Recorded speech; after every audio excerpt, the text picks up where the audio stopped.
ओम शांति। अॼु जी मिठड़े बावल जी मिठड़ी वाणी आहे 15 जनवरी 2026 जी। अॼु बाबा असां आत्माउनि खे सम्झाणी ॾियनि था कि मिठड़ा ॿार तव्हांखे मुख सां कॾहिं बि हे ईश्वर हे बाबा शब्द न कढणु घुर्जेव, छोकी इहो अखर त भॻतीअ जे जंहिंमहिल भक्ति कंदा हुआसीं तंहिंमहिल अभ्यास पियल हुयो न, हे भॻवान हे ईश्वर, त उहो अखर हाणे न निकिरणु घुर्जे। बाबा चवनि था। अॼु बाबा मिठड़ा प्रश्न बि पुछनि था कि तव्हां ॿार अच्छी ड्रेस छो था पसंदि कयो, इहा कहिड़ी ॻाल्हि जो प्रतीक आहे अच्छी ड्रेस?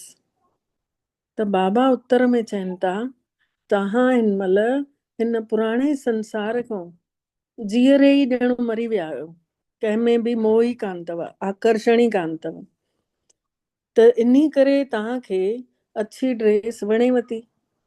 इहा अच्छी ड्रेस मौत खे सिद्ध कंदी आहे। जंहिंमहिल कोई गुज़ारे वेंदो आहे त उन जे मथां अच्छो कपिड़ो विझंदा आहिनि, त तव्हां ॿार बि हिन महिल जीते जी मरी विया आहियो। कल्ह जीअं मिठूअ जी कहानी ॿुधाईमांव न, जीते जी थोड़ी देरि लाइ नाटक कयईं मरण जो, पिंजरे मां ॿाहिरि कढी छॾियसि त बढ़िया स्वतंत्र थी वियो। त असां बि अंदर ई अंदर सभिनी सां निभायूं पर आत्मा ॾिसूं। ओम शांति। रूहानी परमात्मा पिता वेही पंहिंजे ॿारनि खे सम्झाणी ॾियनि था।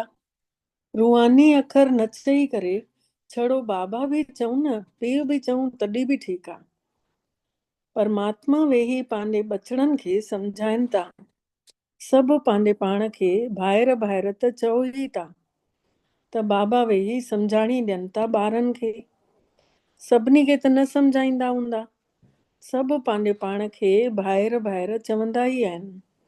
गीता में बि लिखियलु आहे, हूअं बि चवंदा आहिनि हिंदू मुस्लिम सिख ईसाई आपस में भाई भाई, पर उहो चवण मात्र चवंदा आहिनि, ऐं हिते पाण प्रैक्टिकल अनुभव कयूं था। गीता में बि लिखियलु आहे भगवानुवाच। हाणे भगवानुवाच कंहिंजे लाइ? भगवान जा त आहियूं सभु ॿार, उहो त पिता आहे, त भगवान जा ॿार सभु पाण में ॿाहिरि ॿाहिरि थियासीं। भगवान ने ई सम्झायो हूंदे, राजयोग सेखारियो हूंदे। हाणे तव्हांजी ॿुद्धीअ जो तालो खुलियल अथव।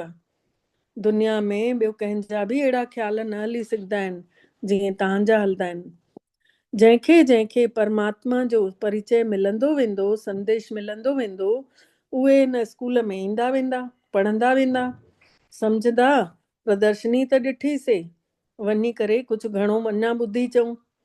पहिरीं पहिरीं मुख्य ॻाल्हि आहे ज्ञान जो सागर पतित पावन गीता ज्ञान ॾियण वारो दातार शिव भगवानुवाच भोलोनाथ भंडारी।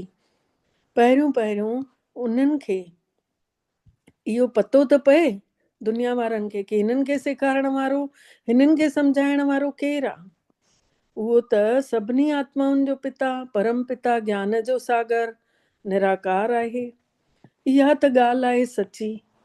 सच त सच ई ॿुधाईंदो न, सचो पिता आहे त सचूं ॻाल्हियूं ॿुधाए थो। पोइ उन में त कोई सवाल ई नथो पैदा थी सघे। पहिरियों पहिरियों त हिन जे मथां सम्झाइणो आहे, इन ॻाल्हि जे मथां सम्झाइणो आहे कि असांखे भॻवानु पाण परम पिता परमात्मा ब्रह्मा जे द्वारा अची करे राजयोग सेखारे था वञनि। इहो राजाई पद आहे, उहो ई सभिनी खां वॾो पद आहे।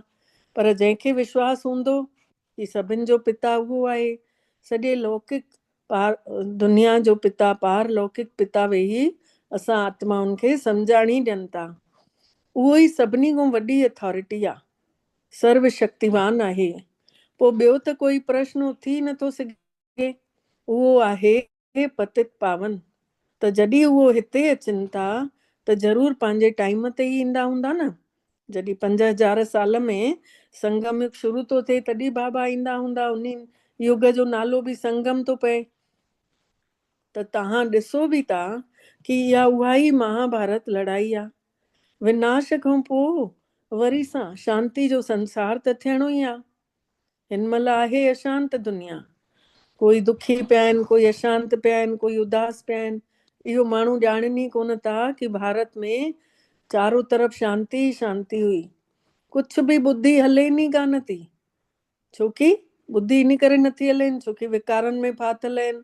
गॉडरेज जो तालो लॻो पियो अथनि त उन जी चाबी त हिकिड़े ई मिठड़े बाबल वटि ई आहे। इन करे उन्हनि खे ज्ञान जो दाता, दिव्य चक्षु विधाता, मतलब टी अख ॾियण वारो उहो विधाता चयो वेंबो आहे। ज्ञान जी टी अख ॾियनि था।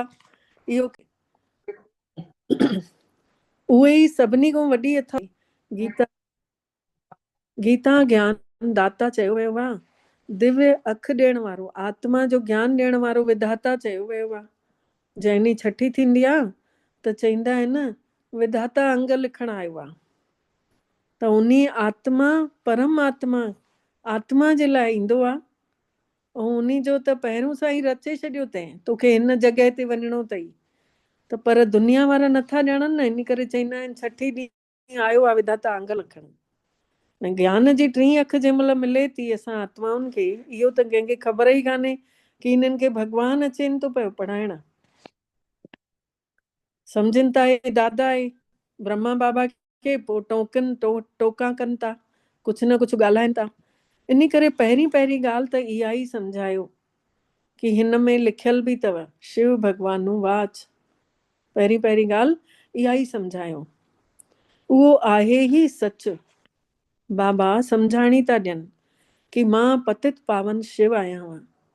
सभु अपवित्र आत्माउनि खे पवित्र ठाहिण वारो शिव। मां परमधाम खां आयो आहियां ऐं हिननि सभिनी सालिग्रामनि खे पढ़ाइण आयो आहियां। जेके शिव जा ॿार आहिनि, सालिग्राम नंढा नंढा आत्माऊं, सभु असां आत्माउनि खे भक्ति में असांजो बि यादगार शिवलिंग सां गॾु नंढा नंढा शिवलिंग ठाहींदा आहिनि, उन्हनि खे सालिग्राम चवंदा आहिनि। त बाबा चवनि था मां परमधाम खां आयो आहियां हिननि सालिग्रामनि खे पढ़ाइण। भॻवानु आहे ई ज्ञान जो सागर। सृष्टिअ खे शुरूअ खां वठी अंत ताईं जो राज सम्झाणी ॾियनि था। शुरूअ खां वठी आख़िरीअ ताईं कीअं सृष्टि ख़तम थी थिए, शुरू कीअं थी थिए, सॼो रहस्य असां आत्माउनि खे सम्झाइनि था। इहा शिक्षा हिनमहिल तव्हांखे परमात्मा खां ई मिली रही अथव। उहो सॼी सृष्टि खे रचण वारो, अपवित्र सृष्टि खे पवित्र ठाहिण वारो आहे। सॾ बि कयूंसि था हे पतित पावन अच, त पहिरियों त उन जो ई परिचय ॾियणो आहे। पहिरियों त भॻवान जो ई परिचय ॾियणो आहे। उन्हीअ परम पिता परमात्मा सां तव्हांजो कहिड़ो संबंध अथव? बाबा पुछनि था तव्हांजो छा संबंध अथव उन परमात्मा सां? उहो आहे ई सच। नर खां नारायण ठहण जो सचो ज्ञान ॾियनि था। आत्मा कीअं नर खां नारायण ठहे थी। ॿार ॼाणनि था कि परमात्मा सच आहे, परमात्मा ई सचखंड ठाहे थो। भॻवानु सच आहे ऐं सचखंड ठाहे थो। हिते सभिनी आत्माउनि खे मिलंदो थो वञे। धीरे धीरे उहे आत्माऊं बि सच ते हलण थियूं लॻनि, आत्म स्वरूप सां ॾिसण थियूं लॻनि, दृष्टि मटिजनि थी त उन्हनि जूं आदतां मटिजनि थियूं, त कर्म मटिजनि था, त ॻाल्हाइण मटिजनि थो, हर शइ मटिजी थी वञे। परमात्मा हिकिड़ी दृष्टि छड़ो मटे थो जो शरीर न सम्झी करे आत्मा था सम्झूं त सभु कुझु थो मटिजी वञे। त तव्हां ई नर खां नारायण ठहण लाइ हितड़े अचो था पिया बाबा वटि। पाण सभु अचूं था। वकीलनि ॾे वेंदा आहिनि माण्हू, उते सम्झंदा आहिनि असां हिते वकील वटि प्रैक्टिस करणु आया आहियूं, वकालत पढ़णु आया आहियूं। हिन महिल तव्हांखे इहो विश्वास अथव कि असांखे त भॻवानु पढ़ाए थो। कोई त विश्वास बि कंदा आहिनि, कोई वरी संशय में बि था अची वञनि। कंहिंखे भॻवान जे मथां पूरो विश्वास आहे, कोई त संशय में बि था अची वञनि। त उन्हनि खे सभु माण्हू चवनि था, जेके संशय बुद्धि था थी वञनि पोइ छॾे हली था वञनि। पोइ माण्हू उन्हनि खे चवंदा आहिनि कि तूं त चवंदे हुए भॻवानु थो पढ़ाए, पोइ भॻवान खे छॾे छो अची वई? त संशय अचण सां छॾे हली था वञनि। कोई न कोई पोइ पाप कर्म करण था लॻनि, पोइ नालो बदनाम भॻवान जो था करनि। भॻवानु चए थो, पाण परमात्मा चए थो काम विकार महा दुश्मन अथव, इन्ही जे मथां जीत पाईंदव त संसार खे जीते वठंदव। काम क्रोध अर लोभ मोह बिनस जाए अहमेव, नानक प्रभु शरणागति कर प्रसाद गुरुदेव। ऐं नानक प्रभु जे शरणागत थी वञ त तोखे सभु कुझु मिली वेंदे, सभु कुझु। त हिन जगत खे जीतण लाइ विकारनि खे जीतणो आहे। जेके पवित्र ठहंदा उहे ई त पवित्र संसार में हली सघंदा। हिते आहे ई ॻुझो योग, राज योग जंहिंखे चइजे। राज माने रहस्य, योग माने जुड़णु, संबंध जोड़णु। त ॻुझे तरीक़े सां आत्मा परमात्मा सां ॻंढिजी थी वञे। तव्हां वञी करे उहा ई राजा ई कंदव। बाक़ी जेके बि आत्माऊं आहिनि उहे पंहिंजो हिसाब किताब चुकतू करे मोटी पंहिंजे घर हली वेंदियूं। जेके बि आत्माऊं आहिनि पंहिंजो हिसाब किताब चुकतू करे मोटी पंहिंजे घर हली वेंदियूं। हे जेको समय थो हले, क़यामत जो समय आहे। हाणे बुद्धि चए थी कि सतयुग त ज़रूरु ठहिणो आहे। पवित्र संसार सतयुग खे चयो वेंदो आहे। बाक़ी सभु मुक्तिअ में हली वेंदा। उन्हनि खे वरी पंहिंजो पार्ट रिपीट करिणो आहे। बाबा चवनि था जेके बि बाक़ी रहियल आहिनि उन्हनि खे पंहिंजो रोल त वरी सां करिणो आहे न। सतयुग खां पोइ बाक़ी जेके वे मुक्ति में हली वेंदा उन्हनि खे वरी द्वापर युग खां पंहिंजो पार्ट त वॼाइण अचिणो आहे। तव्हां बि पंहिंजी महिनत कंदा रहो था पवित्र ठही पवित्र संसार जो मालिक ठहण लाइ महिनत कयो था। मालिक त सभु पंहिंजो पाण खे सम्झदव न। पवित्र आत्मा थी वई, पंहिंजी शरीर जी मालिक थी वई, प्रजा बि त मालिक आहे। हिन महिल प्रजा बि चए थी कि असांजो भारत, हिन महिल प्रजा बि छा थी चए, असांजो भारत। त बाबा चवनि था वॾे खां वॾा सन्यासी बि चवनि था न कि मुंहिंजो आहे भारत। तव्हां बि सम्झो था कि हिन समय भारत में रहण वारा सभु नर्क में पिया आहिनि, सभु नर्कवासी आहिनि। ऐं तव्हां सम्झो था हिन भारत में सभु शरीरनि में फाथा पिया आहिनि त नर्कवासी थी विया। हिन महिल परमात्मा आयो आहे स्वर्गवासी ठाहिण, त असां सभिनी खे राजयोग सेखारे थो पियो। सभिनी आत्माउनि खे बाबा आयो आहे ॻुझ में ॻंढण, पंहिंजो करण, त राजयोग सेखारे थो पियो। हर आत्मा राजयोग सिखूं था ॻुझे नमूने सां, बाबा सां जुड़ूं था पिया। भगवान हर आत्मा खे सुठो रस्तो ॾेखारे थो पियो। त बाबा चवनि था तव्हां सभु स्वर्ग में रहण वारा ठहंदव न।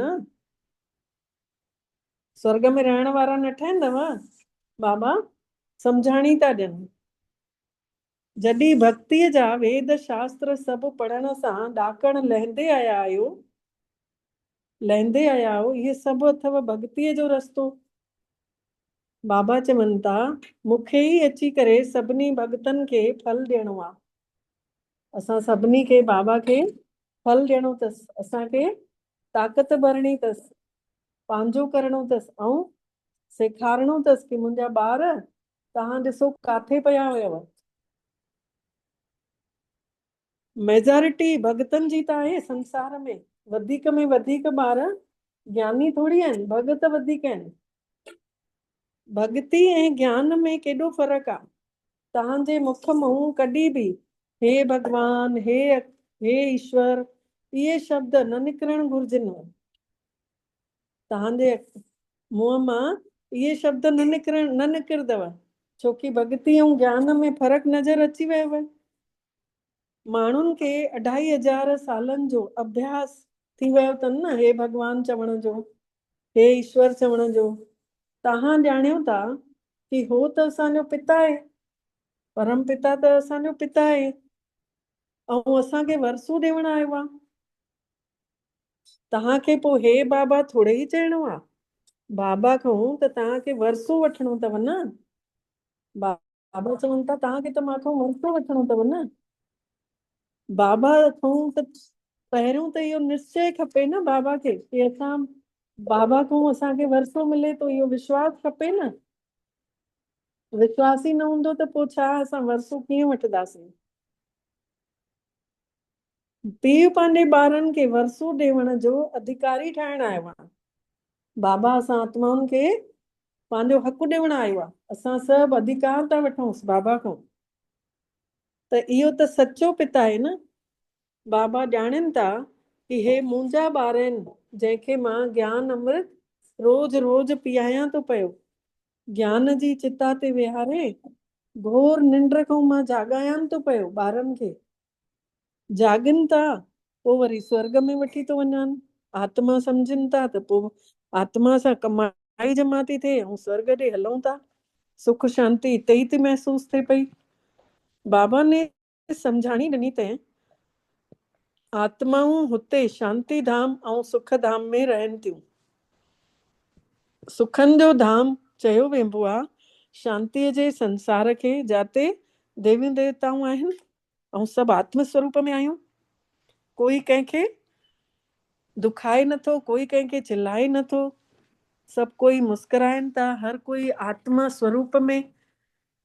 टियों मां कंहिंजे घर वई हुयमि त उते न उन्हनि जे घर कंहिं सेवा जे लाइ बाबा वठी वियो त उते 2-3 ॼणियूं हुयासीं बाबा जा ॿार। त मां चयमि छो अॼाइणो समय बर्बादु कयूं। तंहिंखां चयोमांनि हलो हिकु गेम था खेॾूं जंहिंमें 5 स्वरूप लिखी छॾिया पर्चियुनि ते। ब्राह्मण, देवता, फरिश्ता, बिंदु स्वरूप ऐं पूज्य स्वरूप। पोइ उछाली चिट, पोइ जंहिंखे जेका चिट आई उन खे चयोमांनि कि भई हाणे हीअं तव्हां जंहिंखे फरिश्तो आयो फरिश्ते वांगुरु हली ॾेखारियो, जंहिंखे देवता आयो देवता स्वरूप, बिंदु स्वरूप आयो त बिंदु स्वरूप में दृष्टि ॾींदे हुए। ईअं सभिनी कयोसीं त मस्तु टाइम बि सफल थी वियो ऐं मज़ो बि आयो, नयोपन बि थी वियो। त बाबा चवनि था शांति जो संसार कीअं आहे उहो हिते ई असांखे अनुभव करिणो आहे, जाते पूरा निर्विकारी देवताऊं आहिनि। उहो आहे मिठो घर। तव्हां ॼाणे विया आहियो असांजो मिठो घर उहो आहे। असां एक्टर उन शांति धाम खां अचूं था हिते रोल वॼाइण। पाण सभु एक्टिंग करण आया आहियूं। असां आत्माऊं हितां जा रहण वारा कोन आहियूं, परमानेंट न आहियूं। असां सभु टेम्परेरी आहियूं त परमानेंट आहियूं उतां जा। त उहे एक्टर जेके दुनिया वारा पिक्चरूं ठाहींदा आहिनि उहे हितां जा ई रहण वारा, छड़ो घर वञी ड्रेस मटे अची करे पंहिंजो रोल वॼाईंदा आहिनि। ऐं तव्हां त सम्झो था कि असांजो घर ई शांति धाम आहे। असां ई मोटी उॾे वञूं था। असां सभु एक्टर स्टेज ते अची था वञूं। पोइ वरी बाबा अची करे सभिनी खे वठी वेंदो। बाबा अची करे असां सभिनी खे वठी वेंदा। इन करे उन खे लिबरेटर, दुखनि खां छॾाइण वारो, गाइड बि चयो वेंदो आहे। दुख हरता सुख करता बि चयो वेंदो आहे। त हेतिरा सभु माण्हू काॾे वेंदा? बाबा चवनि था दुख हरण वारो सुख ॾियण वारो परमात्मा आहे। त बाबा चवनि था वीचार त कयो, पतित पावन खे सॾु कयो था कंहिंजे लाइ? पंहिंजी मौत लाइ या दुख जी दुनिया में रहण नथा चाहिनि इन लाइ चओ था कि घर हलो, घर वठी हल। इहो सभु मुक्ति खे ई मानण वारा आहिनि। जेके अॼु चवनि था पतित पावन खे सॾु था करनि उहे मुक्ति खे ई मञनि था। भारत जो पुराणो राजयोग केतिरो मशहूरु आहे। विलायत में बि वेंदा आहिनि पुराणो राजयोग सिखण लाइ।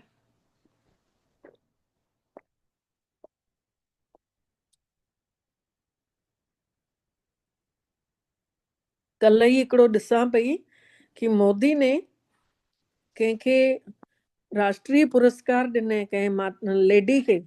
उहा विदेशनि में रही करे भारत जो राजयोग सिखाए, प्राणायाम ऐं सूर्य नमस्कार इहे सभु सिखाए थी।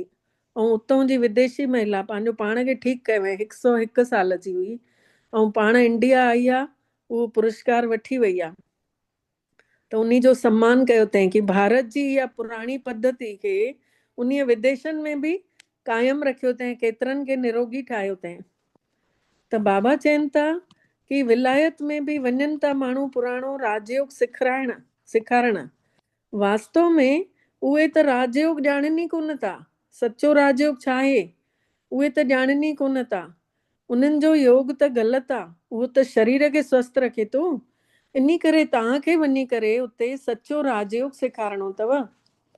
माण्हुनि खे त सन्यासिन जी पहिरवाइश ॾिसी करे, कफनी ॾिसी नारंगी रंग जो गेड़ुआ वस्त्र पाइनि था ऐं उन्हनि खे एॾो सम्मान था ॾियनि। बौद्ध धर्म में भी सन्यासिन खे सम्मान ॾींदा आहिनि। कफनी पातल ॾिसी करे उन्हनि खे मञींदा आहिनि। सन्यासी त पोइ ईंदा आहिनि। बौद्ध धर्म में भी शुरू में कोई सन्यासी न हूंदा आहिनि। तॾहिं जॾहिं पाप वधे थो तॾहिं सन्यास धर्म स्थापन थिए थो।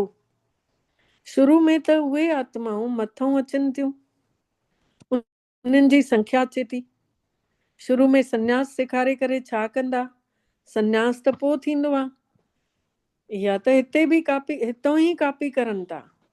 क्रिश्चन में भी घणा ई अहिड़ा आहिनि जेके सन्यासिन जो ॾाढो सम्मान कंदा आहिनि। जेका पहिरवाइश अथनि कफनी जी उन्ही जो सम्मान कंदा आहिनि। उहे त हठ योगी आहिनि। तव्हांखे त घर परिवार छॾिणो कोन्हे। तव्हां ॿार त घर परिवार में रही, न ई तव्हांखे कोई अच्छा कपिड़ा पाइणा अथव। अछनि कपिड़नि जो बि बंधन कान अथव। पर अच्छा सुठा लॻंदा आहिनि। तव्हां भट्ठी में रहो था त ड्रेस बि इहा ई थी वई अथव।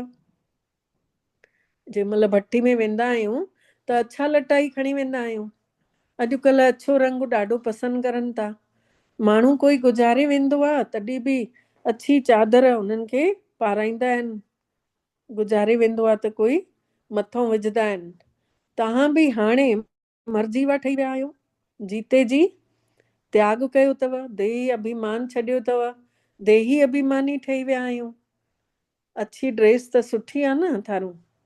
त पहिरियों त कंहिंखे बि परमात्मा जो परिचय ॾियणो अथव। ॿ पिता आहिनि। इहे ॻाल्हियूं सम्झण में समय वठनि था। प्रदर्शनी में एतिरो सम्झाए न सघंदा। सतयुग में थींदो आहे हिकु ई बाबा। हिन महिल तव्हांखे 3 पिता अथव। छोकी भॻवानु अचे थो प्रजापिता ब्रह्मा जे तन में। परमात्मा अचे थो प्रजापिता ब्रह्मा जे शरीर में। उहो बि त पीउ आहे न सभिनि जो। ब्रह्मा बाबा बि त पीउ आहे न। ऐं शिव बाबा बि पीउ आहे। पर हो पिता 3 पिता जो परिचय ॾे थो बाबा। शरीर जो पिता बि आहे। हाणे टिनी पिता मां ऊंचो पिता ऊंचे वरसो कंहिंजो आहे? बाबा पुछनि था टिनी पिता मां सभिनी खां ऊंचो वरसो कंहिंजो अथव? निराकार बाबा वरसो कीअं ॾेव? उहो ॾेव थो वरी ब्रह्मा जे द्वारा। त इन्हीअ चित्र ते तव्हां सुठे नमूने सम्झाए सघंदा आहियो कि शिव बाबा निराकार आहे ऐं हे आहे Prajapita Brahma, Adidev, great great grandfather. Brahma Baba सभिनी खां वॾो पिता थियो। असां सभिनी मनुष्य ह्यूमन जाति में, मानव जाति में सभिनी खां वॾो थियो प्रजापिता ब्रह्मा। ऐं आत्माउनि जी दुनिया में सभिनी खां वॾो परम पिता परमात्मा। बाबा चवनि था मूंखे शिव खे तव्हां ग्रेट ग्रेट ग्रैंड फादर न चवंदव। मां त सभिनी आत्माउनि जो पिता आहियां ऐं हे त प्रजापिता ब्रह्मा अथव। तव्हां थी वियव सभु भाइर भेनर। भले ज़ाल मुड़ुस बि आहिनि पर ॿुद्धीअ सां ॼाणनि था, जंहिंखे ज्ञान मिलियो आहे कि असां आत्मा रूप में भाइर आहियूं। प्रजापिता ब्रह्मा जे रूप में असां भाउ भेण आहियूं। बाबा खां असांखे वरसो मिले थो। भाउ भेण पाण में गंदी दृष्टि त रखी न सघंदा आहिनि। अगरि ॿिन्हिनि जी पाण में विकारी दृष्टि खीचेनि थी त पोइ किरी था पवनि। बाबा चवनि था अगरि ॿिन्हिनि जी पाण में ज़ाल मुड़ुस ज्ञान में हलनि था ऐं विकारी दृष्टि थी वञनि त पोइ वरी किरनि था, परमात्मा खे विसरी था वञनि। बाबा चवनि था कि तव्हां मुंहिंजा ॿार थी करे कारो मुंहुं कयो था।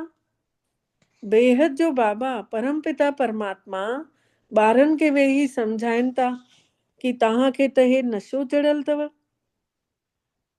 ॼाणियो था गृहस्थ व्यवहार में बि रहणो आहे।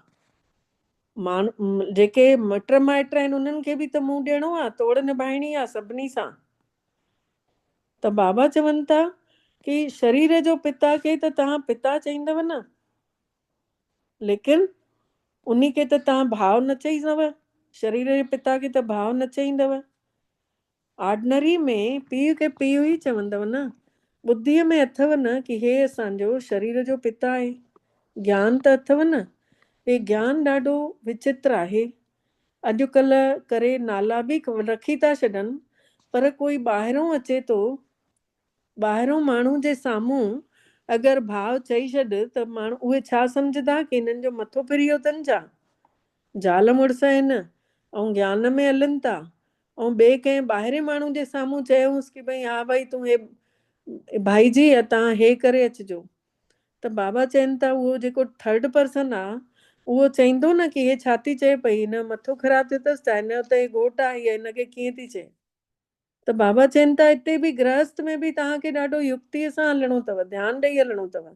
ज़रूरु कल्ह कंहिं ग़लती कई आहे तॾहिं अॼु अहिड़ी वाणी हली आहे।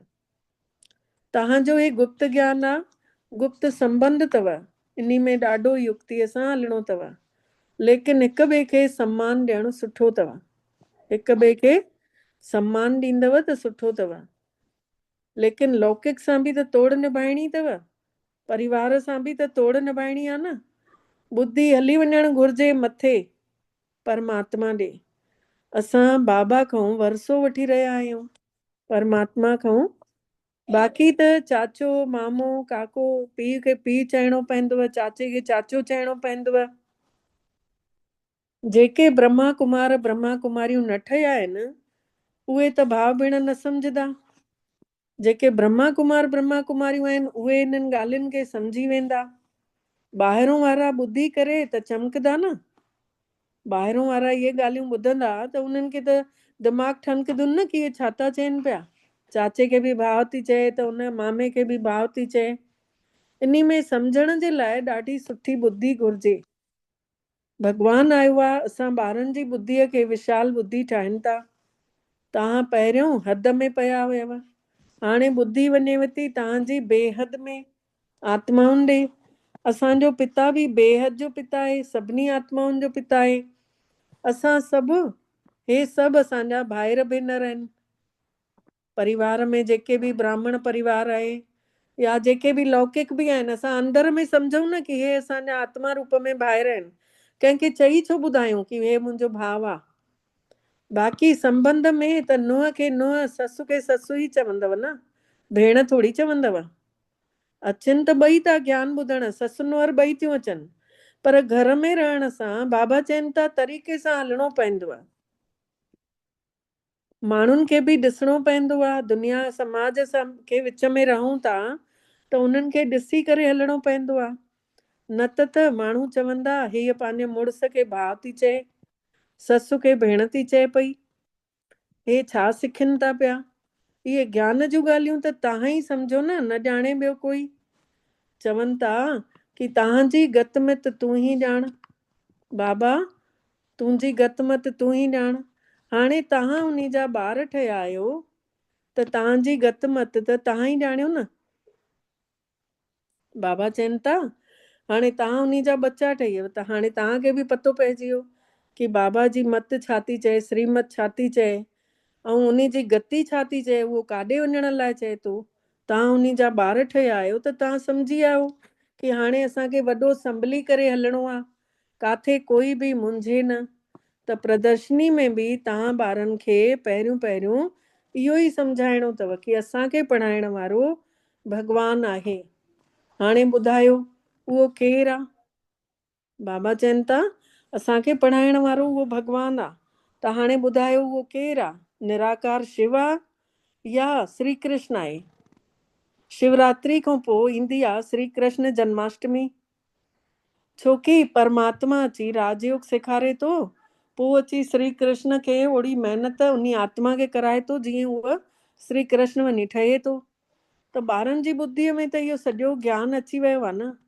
जेसीं ताईं परम पिता शिव बाबा न अचे शिवरात्रि त मनाए ई न सघूं। त जेसीं ताईं शिव बाबा अची करे कृष्णपुरी ठाहे नथो कृष्ण खे नथो ठाहे, उन खां पोइ गोप गोपियूं थो ठाहे, त श्री कृष्ण जी पोइ जन्माष्टमी मनाई थी वञे न त कीअं मनायूं।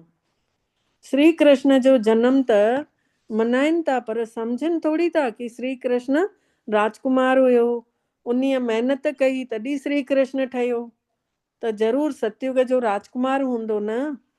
देवी देवताउनि जी राजधानी हूंदी न। छड़ो हिकु श्री कृष्ण त बादशाही न मिली हूंदी न हिकु श्री कृष्ण खे, उन्ही सां गॾु त ॿिया बि हूंदा न, त ज़रूर कृष्णपुरी बि हूंदी न। चवनि बि था कृष्णपुरी ऐं हीअ आहे कंसपुरी।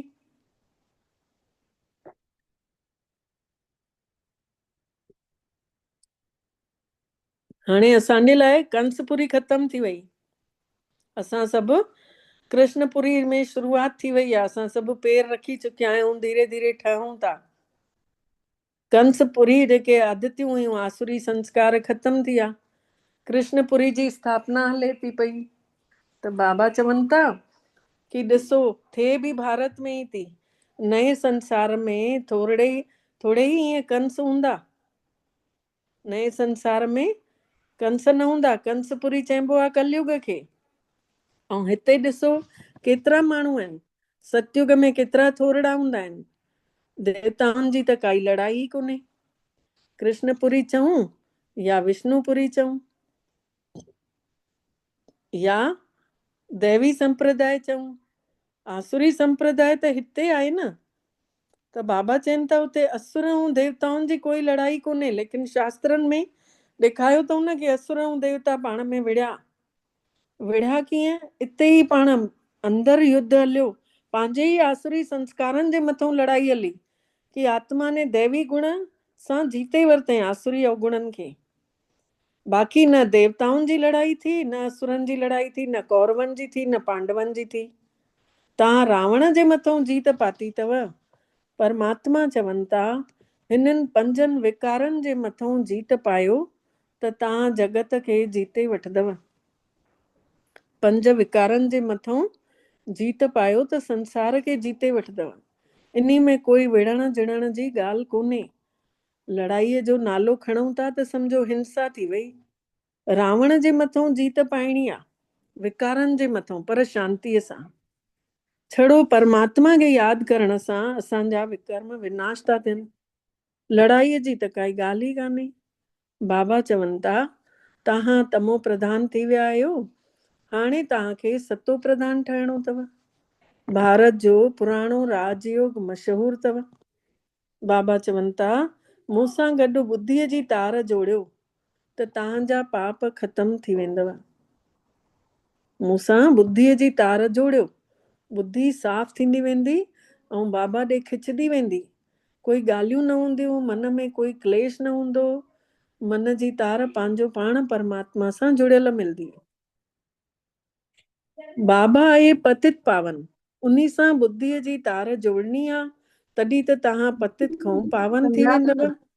हा, बाबा चवनि था तव्हां मूंसां तार जोड़ियो न पंहिंजी, त तव्हां पतित पावन थी वेंदव। हाणे प्रैक्टिकल में तव्हां उन्ही सां योग लॻायो था, कंहिंसां, परमात्मा सां। इन में लड़ाईअ जी त काई ॻाल्हि ई कान्हे। आत्मा अंदर ई अंदर परमात्मा जो सिमरण थी करे, उन खां शक्ति थी भरे। इन में लड़ाईअ जी त काई ॻाल्हि कान्हे।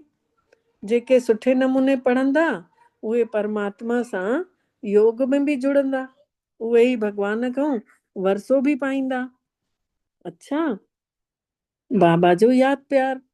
अच्छा, मिठड़े मिठड़े सिकी लधे ॿारनि प्रति माउ पीउ जो यादि प्यार ऐं गुड मॉर्निंग।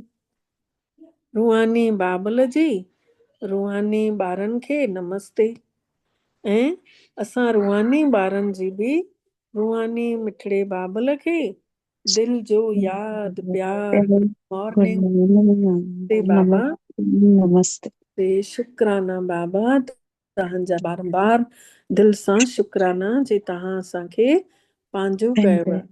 असां सभिनी जो पदमा पदम भाग्य जाॻा आहियूं।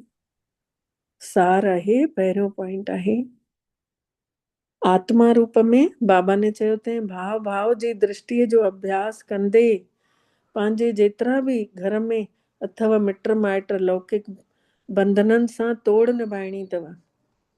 जंहिंखे बि ॾिसूं आत्मा ॾिसूं परिवार में, पर ॿाहिरि न चइणो आहे उन्हनि खे कुझु बि, अंदर ई अंदर महसूस कयूं।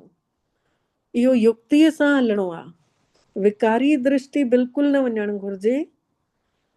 क़यामत जो समय हले थो त हाणे संपूर्ण पावन ठहिणो आहे। बाबा सां प्रतिज्ञा करणी आहे, दिल का अब संकल्प यही है, बाबा तुमसा बनना ही है। ॿियो पॉइंट आहे, परमात्मा खां पूरो पूरो वरसो वठण जे लाइ सुठे नमूने पढ़ाई करणी आहे। बाबा को प्रॉपर्टी खपे, सुख शांति पवित्रता आनंद शक्ति सभु कुझु खपे, त पढ़ाई सुठे सां पढ़णी आहे। पतित पावन परमात्मा सां योग लॻाए करे पवित्र ठहिणो आहे। तेजी सां जीअं न पाणी विझंदा आहियूं पौधे में, अगरि धार तेज हूंदी आहे त मिटी खे उखाड़े छॾंदी आहे, ऐं धार खे अगरि शावर वांगुरु उन जो पाराए छॾंदा आहियूं स्कैप, पोइ धीरे धीरे ॾींदा आहियूं त उन में पाणी बि पवंदो आहे ऐं वधंदो बि आहे पौधो। ऐं ईअं मिटी उखड़ी वेंदी आहे त वरी पोइ उहा जड़ कमज़ोर थींदी वेंदी आहे। त कंहिं महिल बैलेंस करे हलियूं, कंहिं महिल ॾाढियूं तेज वठूं, ऐं हर समय त ईअं हूंदो बि कान्हे, कॾहिं धीरे कॾहिं हिकदमि ई न। त बाबा चवनि था कि पतित पावन परमात्मा सां योग लॻाए करे पावन ठहिणो आहे। निरंतर आत्मा पावनता जो अहसासु कंदी रहे, हर क्षण हर 5 मिंटे में ॾिसूं कि भई असां चढ़िया आहियूं, हर 5 मिंटे में वरी चेकिंग कयूं। अॼु वरी सां चार्ट ॾिनो, उहो ई जेको 15 ॾींहं पहले चार्ट ॾिनो हुयूं 14 तारीख़ ताईं, अॼु वरी ॾिनो अथऊं उहो ई 15 तारीख़ खां वठी, कि निद्रा जी थी करे अमृत वेलो शक्तिशाली रूप सां कयोसीं। ॿियो हुयो मुरली विधि पूर्वक क्लास में वेही करे एकाग्रता सां ॿुधीसीं। टियों हुयो बाबा जी यादि में शुद्ध अन्न खाधोसीं। चौथों हुयो तन मन, हा चलो पंजो ठीक है। पॉइंट हाँ आहे मुख हाँ ऐं मन जो खे क्रोध मुक्त रखी करे समय ऐं शक्ति जी बचत करण में केतिरो सफल हुयासीं। मुख ऐं मन खे क्रोध मुक्त रखी समय ऐं शक्ति जी बचत करण में केतिरो सफल रहियासीं। ॿियो छहों आहे राति जो पंहिंजे मन जो सचो पोतामेल परमात्मा जे अॻितों स्पष्ट करे हल्का थी करे सुम्हियासीं। इहे 6 पॉइंट वरी सां अॼु खां वठी वरी ABCD भरणो आहे उन में। त घणा ई ॼणा न भरिया हुया, थोरा ई ॼणा कुल चार्ट जमा कयूं। त बाबा चवनि था इन सां ई असां संपूर्ण पावन ठहींदासीं न। ॿियो पॉइंट जेको चए न कि पढ़ाई सुठे नमूने पढ़णी आहे, पतित पावन परमात्मा सां योग लॻाए करे पावन ठहिणो आहे। वरदान आहे, महसूस कयूं बाबा मिठड़ा पंहिंजे फ़रिश्ते स्वरूप सां हिन लौकिक सेवा स्थान ते आया आहिनि, पंहिंजो धाम छॾे करे, ऐं ब्रह्मा जे तन में वेही चारों तरफ़ लाइट ऐं माइट फैलाइनि था। पूरे घर में पवित्र किरणा भरजंदियूं थी वञनि। पूरे घर जो वातावरण मंदिर वांगुरु थींदो थो वञे। चारों तरफ़ शांति ही शांति आहे, सभु सुख आहिनि, हर जगह पवित्रता ही पवित्रता अची वई आहे। हर आत्मा तन मन सां पवित्र थींदी थी वञे। महसूस कयूं ऐं बाबा चारों तरफ़ पवित्र किरणा फैलाए फैलाए असां आत्माउनि वटि अचनि था। असां बि बाबा जो लाइट जे स्वरूप खां शक्ति वठूं था। बाबा जी अखियुनि मां निर्मल किरणा असांजे अखियुनि में पवंदी थी वञनि। बाबा जे निरड़ तां शिव बाबा जी रोशनी असांजे निरड़ ते पवंदी थी वञे। बाबा पवित्र किरणनि जे तेज में असांखे भिॼाईंदा था वञनि। बाबा जो वरदानी हथ असां सभिनि जे मथे ते रखियल आहे। बाबा वरदान ॾियनि था पंहिंजी संपूर्णता जे आधार ते समय खे साम्हूं आणण वारा मास्टर रचयिता ठहो। पंहिंजी संपूर्णता जे आधार ते समय खे साम्हूं आणण वारा मास्टर रचयिता ठहो। डिटेल आहे, समय तव्हांजी रचना आहे, तव्हां मास्टर रचयिता आहियो। रचयिता रचना जे आधार ते न हूंदा आहिनि, रचयिता रचना खे आधीन कंदा आहिनि। इन करे इहो कॾहिं न सोचो कि समय पाण ई अची असांखे संपूर्ण ठाहे वेंदो। तव्हांखे संपूर्ण ठही करे समय खे साम्हूं आणणो अथव। मतिलबु कोई माण्हू अगरि टारगेट रखे थो कि मां हिन ॾींहं ताईं हे कमु चालू करे वठंदुमि, 15 ॾींहंनि में मूंखे चालू करिणो आहे, त बाबा चवनि था कि उहो ओतिरी महिनत करे उन समय खे आणे करे हिन तारीख़ ते चालू कंदो ई कंदो न।